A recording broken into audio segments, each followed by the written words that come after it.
Hi friends, 69,000 शिक्षक भर्ती में एक बार फिर से आपका स्वागत है।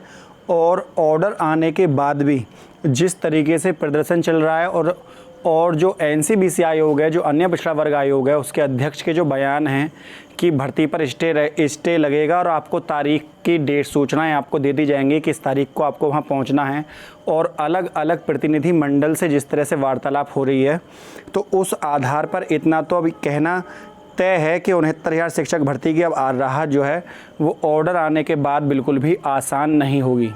तो यहाँ पर केवल एक ही सॉल्यूशन है कि जो उत्तर प्रदेश सरकार है, जो पीएनपी है, वो पीएनपी के सचिव या बेसिक शिक्षा मंत्री या ये कह लीजिए कि उत्तर प्रदेश सरकार, तो उत्तर प्रदेश सरकार को जो एमआरसी को जिस तरीके से लागू किया गया है उसका जो पूरा खाका है वो सार्वजनिक करना होगा, क्योंकि अब इससे बचने की कोई भी उम्मीद या जोर गुंजाइश यहाँ पर नहीं चलने वाली है।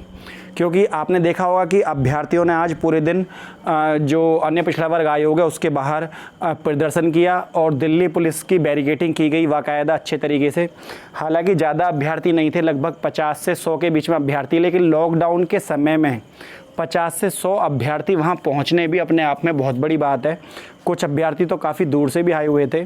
तो इन सब सूचनाओं के बारे में जब अन्य पिछड़ा वर्ग आयोग के अध्यक्ष को जब पता लगी, तो उन्होंने वीडियो कॉन्फ्रेंसिंग के माध्यम से वो उन छात्रों के संग से मिले और वीडियो कॉन्फ्रेंसिंग में उन्होंने बाकायदा एक मीडिया का माइक लेकर और अपनी बात को सबके सामने रखा कि आप अपने अपने घर लौट जाइए, और ऑर्डर आने के बाद भी जो अन्य पिछड़ा वर्ग आयोग ने भर्ती पर स्टे लगाया हुआ है, इसका मतलब यह है वो स्टे जारी रहेगा, वो स्टे बिल्कुल भी हटने वाला नहीं है।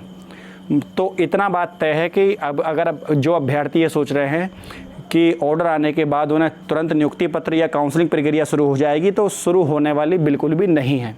उधर 6 अगस्त का जो केस लगा हुआ है उत्तर कुंजी मामले को लेकर, क्योंकि ऋषभ मिश्रा वाले केस को सुप्रीम कोर्ट में खारिज कर दिया गया था, और जो केस सुप्रीम कोर्ट में खारिज किया गया उसी केस के ऊपर सुप्रीम कोर्ट में खारिज होने के बाद उनको ये कहा गया था, हाई कोर्ट को आदेशित करते हुए ऑर्डर में लिखा हुआ था कि आपको विदिन 2 मंथ्स, आने वाले 2 महीनों के अंदर आपको ये मामला सुलझाना है। तो 2 महीने में से आपको पता है कि 15 दिन तो बीत गए, 45 डेज़ और बचे हैं। तो इन 45 दिनों में, जबकि 6 अगस्त की सुनवाई है, उधर अन्य पिछड़ा वर्ग आयोग ने भी भर्ती के ऊपर बाकायदा पिटीशन फाइल कर दी है और उसकी जल्द ही उसकी सुनवाई देखने को मिलेगी। तो वो भी इतनी आसानी से वहाँ डेटें सुलझने वाली हैं नहीं, सिंगल बेंच डबल बेंच चलेगा उसमें भी। तो लेकिन एक सॉल्यूशन है कि यदि सरकार पहली दूसरी तारीख पर ही उस चीज़ को सार्वजनिक तौर पर उसको मीडिया के सामने शो कर दे, या किसी भी तरीके से उन आंकड़ों को शो कर दे, और या अन्य पिछड़ा वर्ग आयोग के कार्यालय में पहुंच जाए और वहां पर उन अपने आंकड़ों को वहां पर शो कर दे, तो वो आंकड़े यदि सार्वजनिक होंगे तो इतना तय है कि 69,000 शिक्षक भर्ती की राह फिर आसान हो सकती है। लेकिन यदि कोई अभ्यर्थी ये सोचे कि अन्य पिछड़ा वर्ग आयोग को बिना डाटा दिए, या सरकार बिना एमआरसी के ऊपर या ओवरलैपिंग के ऊपर बिना डाटा दिए सरकार यहाँ पर भर्ती को कर लेगी, तो इतना आसान अब नहीं होने वाला है।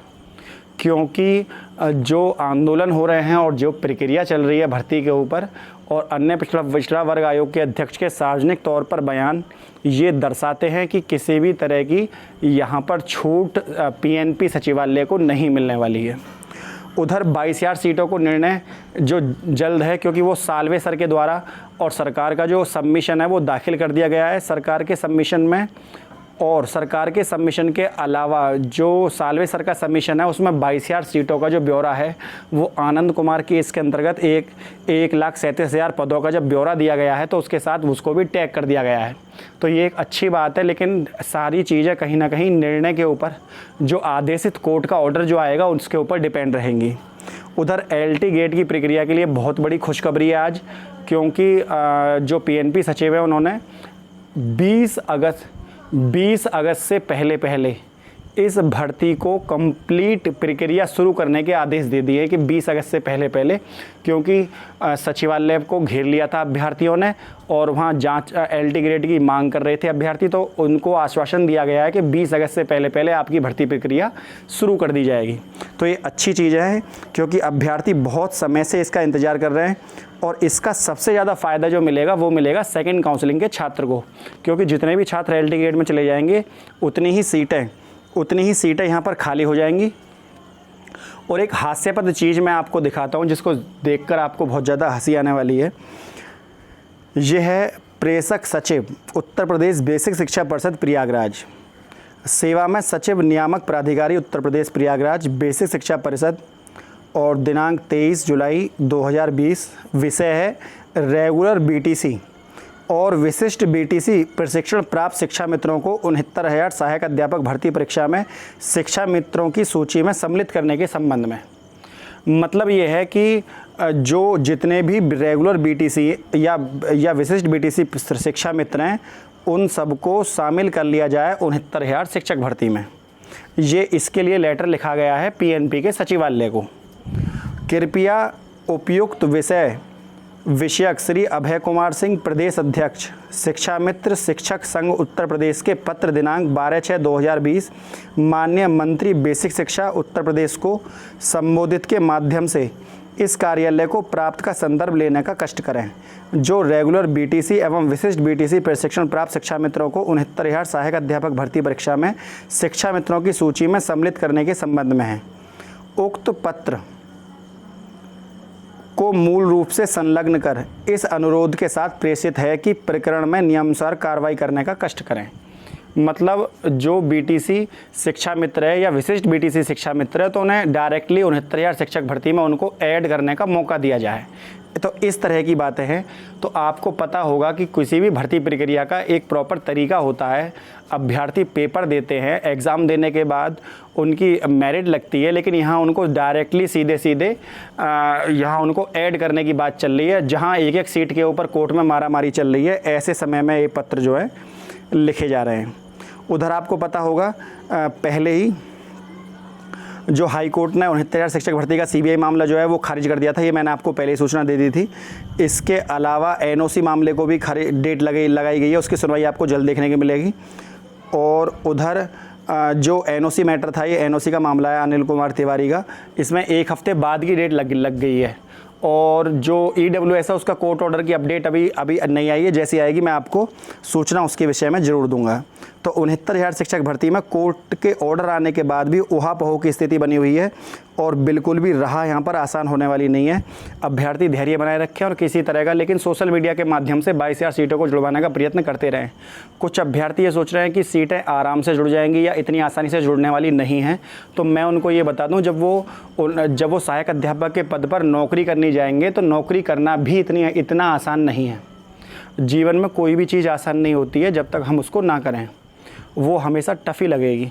तो यदि आप ये सोच रहे हैं कि 22,000 सीटें बिना किसी प्रयास के जुड़ जाएंगी तो जुड़ने वाली नहीं है। ये सत्य है कि 22,000 सीटें बड़ी मुश्किल से जुड़ेंगी, पर यह भी सत्य है कि जुड़नी तय हैं। क्योंकि आप मुझे बताइए कि 1,37,000 पदों को भरना है, तो क्या जब 1,37,000 पदों को भरेंगे तो क्या उसमें 22,000 सीटें ऐड नहीं हैं? तो उसमें ऐड हैं। आनंद कुमार बनाम केस जैसे ही किसी भी पटल पर UU ललित सर के सामने जाएगा, मात्र 2 मिनट लगेंगे, लेकिन उसके लिए प्रयत्न तो करना होगा ना। पहले उसके लिए सोशल मीडिया पर एक तरह का माहौल बनाना होगा, उसके बाद जो पिटीशन फाइल हुई है उसके ऊपर उसकी सुनवाई देखने को मिलेगी। जैसे ही उसकी 1-2 सुनवाई होंगी तुरंत सीटें ऐड हो जाएंगी। थोड़ा समय लगेगा। और आप ये सोच रहे हैं कि प्रथम सूची में जो अभ्यर्थी चयनित हो गए उनको नियुक्ति आराम से मिल जाएगी, तो उनको भी नियुक्ति अभी आराम से नहीं मिलने वाली। क्योंकि अन्य पिछड़ा वर्ग आयोग ना एक इतना छोटा मोटा आयोग नहीं है। माना कि भाजपा की सरकार है और सब चीज़ें आराम से हो जाएंगी, लेकिन इतना भी आसान नहीं है। क्योंकि जो अन्य पिछड़ा वर्ग आयोग के जो मेंबर होते हैं उस कमेटी में विपक्षी पार्टी के भी मेंबर होते हैं, और वहाँ से चाहे वो CAG हो, कंट्रोलर ऑडिटर जनरल, चाहे वो कोई भी ऐसा कार्य हो, तो उसमें हमेशा विपक्षी पार्टी के मेंबर को जरूर साथ में लेकर कमेटी बनाई जाती है। तो वो कमेटी इतनी आसानी से इस भर्ती को नहीं जाने देने वाली। इस भर्ती पर तो पहले से ही सब कुंडली मार के बैठे हुए हैं। तो आप सोच रहे हैं कि प्रथम सूची भी आसानी से काउंसलिंग प्रक्रिया शुरू हो जाएगी, तो वो नहीं होने वाली है। तो यहाँ तो पूरा एक जंग चलेगी। अभी लगभग 1 महीना लग जाए तो बहुत बड़ी बात नहीं है। 1 महीना पूरा, लगभग अगस्त का महीना आपका इस भर्ती में लगना तय है। उसके लिए आप सोच रहे हैं कि ऑर्डर आते ही आपको ऑर्डर दे दिए जाएंगे। ऑर्डर में ये तो लिखा नहीं होगा कि 1 हफ्ते के अंदर भर्ती को नियुक्ति पत्र के आदेश दिए जाते हैं। केवल ये दिया जाएगा कि सरकार को छूट है, सरकार इसके ऊपर भर्ती कर ले, ये इस तरह के आदेश दिए जाएंगे। लेकिन आप ये सोच रहे हैं कि आपको सर ये आदेश दे देंगे कि विदिन 1 वीक, 1 हफ्ते के अंदर नियुक्ति पत्र बांट दो, तो ऐसा उस ऑर्डर में नहीं होगा। लगभग 1 महीना भर्ती खिंचेगी। धैर्य बना कर रखें। क्यों? क्योंकि अन्य पिछड़ा वर्ग आयोग है, उधर MRC के ऊपर केस चला हुआ है, उधर NOC का केस डला हुआ है, उधर उत्तर कुंजी का केस डला हुआ है। तो जब तक मामला न्यायालय में है तब तक उसके ऊपर निर्णय, भर्ती प्रक्रिया आगे बढ़ने वाली है नहीं। ये सच है कि ऑर्डर आने के बाद के जो केस हैं उनकी राह आसान है और सरकार उनसे निपट लेगी, ये बात तो तय है, लेकिन समय लगेगा। ये बात भी तय है। हो सकता है किसी को ये बातें सुनने में अच्छी ना लगे, पर यह भी सत्य है कि पारदर्शिता यदि नहीं होती है और जब कोई मैटर नेशनल सोशल मीडिया में उठ जाता है, जिसके ऊपर विपक्षी पार्टियों का भी, क्योंकि जो कांग्रेस के अध्यक्ष है उत्तर प्रदेश के लल्लू लाल, उन्होंने भी इसके ऊपर अपना कार्य शुरू कर दिया है कि चाहे वो अन्य पिछड़ा वर्ग आयोग को टारगेट बनाया हुआ हो, PNP को टारगेट बनाया हुआ हो, लेकिन राजनीति पूरी तरीके से हो रही है भर्ती में। और जब राजनीति हो रही है तो 1 महीना लगना तय है।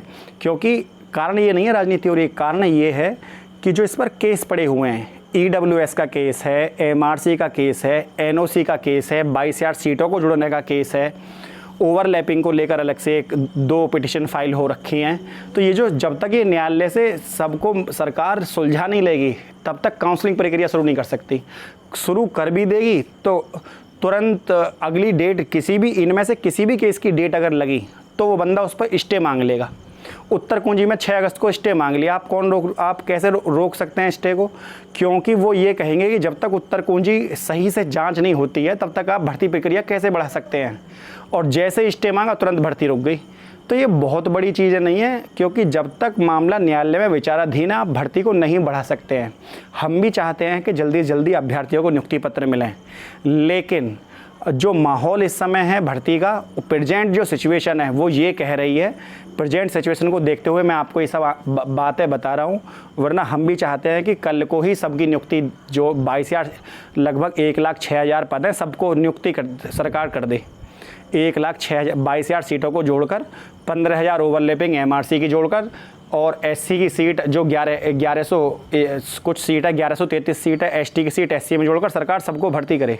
लेकिन ऐसा होने वाला है नहीं, क्योंकि जो केस पड़े हुए हैं भर्ती पर वो आसानी से होने नहीं देंगे भर्ती को। भर्ती हो जाएगी, रद्द भी नहीं होगी, लेकिन थोड़ा समय लेकर, थोड़ा धैर्य से। तो फ्रेंड, यदि वीडियो आपको अच्छी लगी है तो वीडियो को लाइक, शेयर और चैनल को सब्सक्राइब करना ना भूलें। आज के लिए इतना ही। जय हिंद, जय भारत।